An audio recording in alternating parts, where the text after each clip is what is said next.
होते कुछ आओ बेअग भरे थियां मता चवे मखान बलोच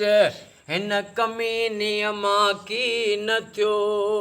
या अल्लाह या रहमान या रहीम या करीम रब ओ मौला तोखे वास्तो वा इमाम हुसैन सरदार जो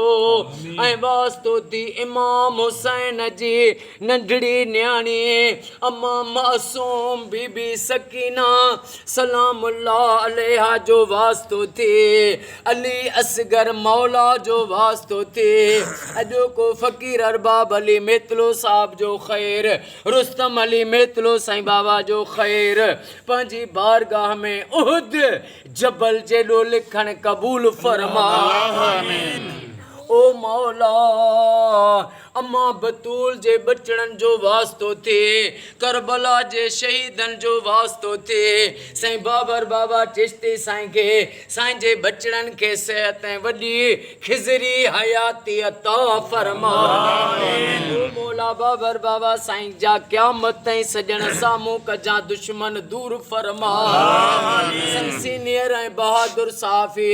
सलीम रज़ा शेख साईं के साईं जे पुटन बचड़न न्याणियुनि खे मौला इमाम सज्जाद जे सदके पंहिंजे हिफ़्ज़ अमान पनाह अता फरमा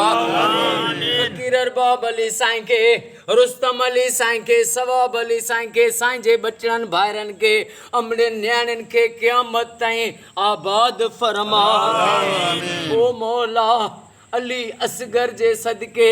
अज असां सभिनी जो बेड़ो तार गुलाम शबीर अब्बासी साईं के एडो रोज़ी में गंज ॾे जो हिन जा ॾुख लही वञनि हिन जूं जेके तकलीफ़ूं हुयूं उहे दूर थी वञनि गुलाम शबीर साईं के गईबी ज़ाहिरी गंज अता फरमा एडो केर शहबाज़ ॾिनो साईं के ओ मौला जुमले जेके भी दुआ में वेठाऊं असां सभिनी के असांजे घर बचन के हर मुश्किल खां बीमारी खां पनाह ता फरमा अल्लाह यार साईं गुलजार अली साईं जा बेड़ा पार फरमा मां दिल जो गुजड़ियों गालियों मिठा तोखे न चवां त भला कंहिंखे चवां अल्लाह तोखे मिठे मोहम्मद मुस्तफ़ा जो वास्तो थिए अॼु मुंहिंजो ऐं असां सभिनी जे दिलनि जूं जाइज़ तमन्नाऊं पूरियूं फरमा इरशाद अहमद सुमरो खे मौला मौजज़े सां नौकरी ॾे ऑफिसर थे या दुआ क़बूल फरमा इन्नल्लाह व मलाइकतहु युसल्लूना अलल नबी या अय्युहल्लज़ीना आमनू सल्लु अलैहि वसल्लिमू तस्लीमा